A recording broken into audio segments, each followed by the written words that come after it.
बिस्मिल्लाहिर्रहमानिर्रहीम अल्लाहुम्मा सल्ली अला मुहम्मद व आले मुहम्मद। अस्सलाम वालेकुम। एस्ट्रोलॉजी की क्लास के साथ आप लोग की खिदमत में हाज़िर हूँ। आज हम गुफ्तगू करेंगे मांगलिक योग या दोशा, इसकी कंसिडरेशन के हवाले से कि ज़ायचे में मार्स की प्लेसमेंट कहाँ पर कैसी कैसी होगी तो जो मांगलिक योग है वो एक्टिव होगा। मांगलिक जो है इसको हम मंसूब करते हैं मार्स के साथ। मार्स इसको मंगल भी कहा जाता है, जिससे दिन मंसूब है ट्यूसडे का, लेकिन कतन इस योग का ताल्लुक़ जो है वो मंगल के दिन के साथ नहीं है कि आप मंगल के दिन इसकी रेमेडीज़ कर सकते हैं। इसके उपाय, इसके सदक़ात वगैरह मरीख़ के अगर आपने करने हो तो उसके लिए सबसे बेस्ट होता है कि मंगल के दिन का इंतखाब किया जाए। और चूँकि मार्स का डे है तो उस दिन मार्स चूँकि एक्टिव होता है, उस दिन आप इसका सदका करें तो उसका फ़ायदा ज़्यादा होता है। पुरानी रिसर्च के मुताबिक मांगलिक योग जो है हिस्ट्री की बुक्स के अंदर हमें ये दिखाई नहीं देता। जैसे जैसे एस्ट्रोलॉजी जो है उसमें जिद्दत आती गई, रिसर्च होती चली गई, लेटेस्ट एस्ट्रोलॉजी के मुताबिक और ख़ास तौर पे वैदिक एस्ट्रोलॉजी के अंदर इस योग को अभी नियर फ्यूचर ही तख्लीक किया गया। उसके बाद इसकी चीज़ों को देखा गया और उसके बाद इसकी जो इम्प्लीमेंटेशन है उसको बहुत सारे ज़ायचों के अंदर कंसिडर की गई। कंसिडर करने के बाद देखा गया कि वाकई मार्स की जो प्लेसमेंट है कुछ मखसूस हाउसेस के अंदर अज़दवाजी ज़िंदगी के आगाज़ के लिए बड़ी प्रॉब्लमेटिक होती है। लेकिन ऐसा कतई नहीं है कि इसके अलावा मार्स अगर किसी भी हाउस में है तो वो वाकई प्रॉब्लम्स जो है वो अपनी प्लेसमेंट असेंडेंट के मुताबिक करता हुआ खराबियाँ, अच्छाइयाँ, बुराइयाँ देता है। हमारा आज का जो स्पेसिफिक टॉपिक है वो सिर्फ मांगलिक योग पे है कि मांगलिक योग कौन कौन से हाउसेस में मार्स मौजूद हो तो ये लगता है इसकी कंसिडरेशन होती है। अभी नेक्स्ट लेक्चर में हमने इसकी कैंसलेशन भी पढ़नी है कि ऐसा बिल्कुल नहीं है कि आप किसी एस्ट्रोलॉजर के पास चले जाएं और वो आपको ये कह दे कि आप मांगलिक हैं और आप आगे से ये सोचने पर मजबूर हो जाएं कि हमारी तो शादी को 6 साल हो चले, बड़ी अच्छी ज़िंदगी गुजर रही है, आखिर ऐसा क्या हुआ कि मांगलिक होने के बावजूद हमारी ज़िंदगी बड़ी अच्छी गुजर रही है। तो जहाँ पर मांगलिक योग लगता है, चूँकि योग का मतलब है कि एक चीज़ लग चुकी है, एक थ्योरी अप्लाई हो चुकी है, वो अच्छी है उसको हम योग कहेंगे, बुरी है तो उसको दोषा कहा जाएगा। तो अब एक चीज़ आपके ज़ायचे में मौजूद है लेकिन कहीं ना कहीं पे उसकी कैंसलेशन भी होती है। जहाँ पर कोई सियारा उसके करीब शम्स आ जाए तो वो ग़रूब हो जाता है, या कोई सियारा डिग्री वाइज ज़ीरो पर चला जाए तो उसकी जो अफादियत है वो ख़त्म हो जाती है, चूँकि वो अभी ख़ुद निल है। इसी तरह कुछ ऐसे पॉइंट्स भी होते हैं कि जहाँ पर ये जो योग है उसकी जो कंसिडरेशन है वो कैंसिल हो जाती है। उसके ऊपर भी हमने गुफ्तगू करनी है। लेकिन आज हम देखते हैं कि किस तरह से जो मांगलिक योग है वो काम करता है। इसमें मैं आपको ये बताता चलूँ, उसके स्क्रीन पे इस वक्त आप लोग जो ज़ायचा देख रहे हैं नंबर 1 जहाँ पे लिखा हुआ है, आप इसको एरीज़ भी कह सकते हैं, लेकिन वाज़े मैं ये करता चलूँ कि हाउस जो है उसके ऊपर आपने इस योग को पे फोकस रखना है। असेंडेंट कोई भी हो सकता है, टॉरस भी हो सकता है, जमनाई भी हो सकता है, कैंसर भी हो सकता है, लियो भी हो सकता है। मंगल योग ये सिर्फ घरों में लगता है, उन मखसूस घरों में लगता है जिसको हमने पढ़ना है। असेंडेंट कोई भी, लगन कोई भी हो सकती है कि अगर 1 लिखा हुआ है तो आपने ये नहीं सोचना कि ये सिर्फ एरीज़ असेंडेंट में लगेगा, जब टॉरस असेंडेंट की बारी आएगी तो मार्स का हाउस कुछ और हो जाएगा। नहीं, जिस हाउस के अंदर मैं आपको आज पढ़ाने जा रहा हूँ तमाम के तमाम असेंडेंट्स के अंदर मार्स इन्हीं घरों में मौजूद होगा तो ये योग लगेगा। इसके अलावा इसकी कहीं और प्लेसमेंट हो जाती है तब ये योग नहीं लगता, असेंडेंट कोई भी हो। मैं बार बार ये बता रहा हूँ ताकि आप लोगों को ये चीज़ याद हो जाए। असेंडेंट कोई भी हो, सिर्फ मार्स की प्लेसमेंट किस घर में है, भले वो उसका अपना ही घर क्यों ना हो, तब भी ये योग एक्टिव होगा, इसको कंसिडर किया जाएगा। चूँकि आज हम कंसिडरेशन पे बात कर रहे हैं तो ये कंसिडर किया जाएगा। स्क्रीन पे सबसे पहले आप देख सकते हैं कि मार्स मौजूद है जायचे के पहले घर में। ये जितनी भी नंबरिंग इस वक्त मौजूद है, आप इसको समझें ये घरों की नंबरिंग है, इसमें ज़ोडिक साइंस का कोई अमल दखल नहीं है, ये घरों की नंबरिंग है। पहले घर में अगर मार्स मौजूद होगा तो मंगल योग, मांगलिक योग लग जाता है। क्यों यहाँ पे लग जाता है? मार्स की 3 नज़रें होती हैं, 3 नज़रात। सबसे पहली नज़र होती है चौथी, कि जहाँ बैठता है वहाँ से ठीक 4 घर आगे देखता है। जहाँ बैठता है उससे बिल्कुल सामने 7वें घर को देखता है। जहाँ बैठता है उससे 8 घर आगे 8वीं नज़र के 8वें घर को भी देखता है। और मांगलिक योग बेसिकली ये डिस्टर्ब करता है शादी होने के मामलात से, मैरिटल लाइफ के मामलात से। तो पहले घर में अगर मार्स मौजूद होगा तो मंगल योग, मांगलिक योग एक्टिव हो जाएगा, ये योग कंसिडर किया जाएगा। क्यों? क्योंकि प्रॉब्लम दे रहा है किस चीज़ की? शादी की। यहाँ से बैठकर मार्स नज़र डाल रहा है 7वें घर पे, 7वें घर पे मार्स की नज़र है।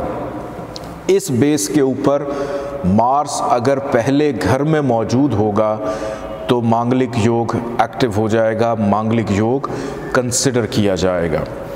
इसके बाद आगे हम बात करते हैं नेक्स्ट अगर मार्स मौजूद होगा जायचे के चौथे घर में, 4th हाउस, कोई भी असेंडेंट हो सकता है, किसी भी असेंडेंट का, किसी भी लगन का, कोई भी जायचा, उसके चौथे घर में अगर मार्स होगा तो मांगलिक योग एक्टिव हो जाएगा। अब चौथे घर की रीज़न क्या है, यहाँ पर क्यों मांगलिक योग एक्टिव हो रहा है? इसीलिए एक्टिव हो रहा है कि 3 नज़रात को अपने जहन में रखें, 3 नज़रों को, चौथी, 7वीं और 8वीं। यहाँ पर बैठकर मार्स 7वें घर पर अपनी चौथी नज़र डालता है। 4th नज़र इसकी पड़ती है 7वें घर पे। अब 7th हाउस का किरदार बड़ा इम्पॉर्टेंट है, क्योंकि आपके शरीक हयात का घर है, आपके लाइफ पार्टनर का घर है, आपके बिजनेस पार्टनर का इवन घर है। तो मार्स रीज़न बनता है उस एग्रेशन को पैदा करने का जो शादी होने में ताख़ीर को पैदा करती। तो 4th हाउस में अगर मार्स मौजूद होगा, चूँकि चौथी नज़र उसकी पड़ रही है 7वें घर पे, तो इस बेस के ऊपर मांगलिक योग यहाँ पर भी एक्टिव हो जाएगा। अब नेक्स्ट हम बात करते हैं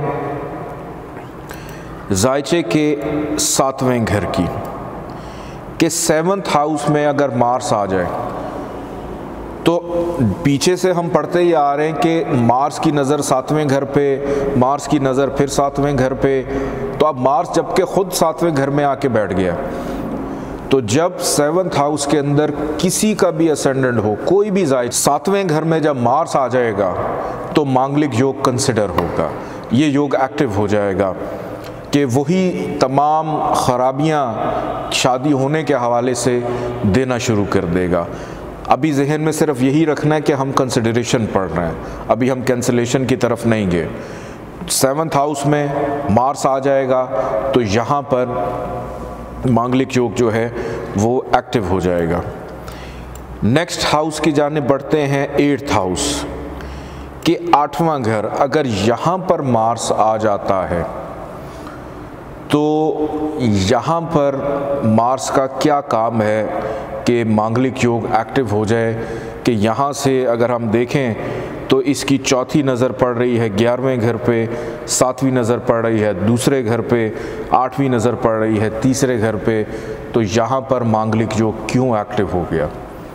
इसकी सबसे बड़ी रीज़न ये है, 8वां घर मौत का घर, 8वां घर नाउमीदी मायूसी का घर है, 8वां घर शरीक हयात के ख़ानदान का घर है, यानी साहिब जायचा के ससुराल का घर है। और यहाँ से ये नज़र डाल रहा है 7वीं दूसरे घर पे भी। अब दूसरे घर पे ये नज़र डाल रहा है, चूँकि घर ख़राब, नहस घर से नज़र डाल रहा है दूसरे घर पे। दूसरा घर जब हमने हाउसेस की रिप्रेजेंटेशन पढ़ी थी तो उसमें मैंने आपको ये बताया था कि ख़ानदान में इजाफ़ा जो है नस्ल की जो पैदावार है उसको सेकंड हाउस से देखी जाती है। तो मार्स गो के एक नहस घर से जिसका ताल्लुक ही नस्ल की पैदावार से है। मार्स अगर दूसरे घर में होगा वो एक अलग बात है, मैं एंड पे उस पर भी बात करूँगा, लेकिन एक नहस घर से नज़र डाल रहा है, ख़राब घर से नज़र डाल रहा है और एक मौत के घर में जाकर बैठा हुआ है। तो यहाँ पर भी अगर मार्स मौजूद होगा तो मांगलिक योग एक्टिव होगा। इसके बाद आगे हम बात करते हैं जायचे के 12वें घर की, 12th हाउस की। मार्स अगर जायचे के 12वें घर में आ जाए, कोई भी जायचा हो, किसी का भी जायचा, कोई भी असेंडेंट हो, कोई भी लगन हो, तो यहाँ पर भी मंगल योग, मांगलिक योग एक्टिव होता है। उसकी वजह ये है कि एक तो घर नहस है, अब यहाँ से इसकी 8वीं नज़र पड़ती है जायचे के 7वें घर पे, यानी 7th हाउस पे ये नज़र डाल रहा है। इस बेस के ऊपर यहाँ पर भी जो मांगलिक योग है वो एक्टिव हो जाता है कि ख़राब घर से बैठ के 7th हाउस पर नज़र डालना। अब 12वां घर जुदाई का घर है, 12वां घर ख़ात्मे का घर है, 12वां घर शरीक हयात की बीमारी का घर भी है। तो कभी भी मार्स अगर 12th हाउस में मौजूद हो तो हम इसको मांगलिक योग कंसिडर कर सकते हैं।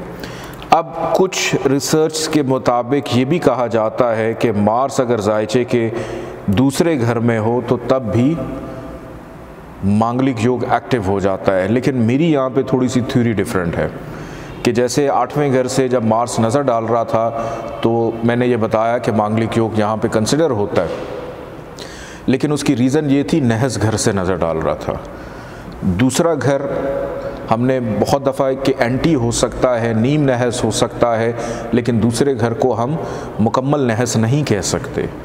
दूसरा घर जो है ये ख़ानदान नस्ल की प्रोडक्शन है, पैदावार है, और जिस सियारे ने, जिस प्लैनेट ने नस्ल की प्रोडक्शन करनी है वो ख़ुद मार्स है, वो ख़ुद वहाँ पे आके बैठ गया।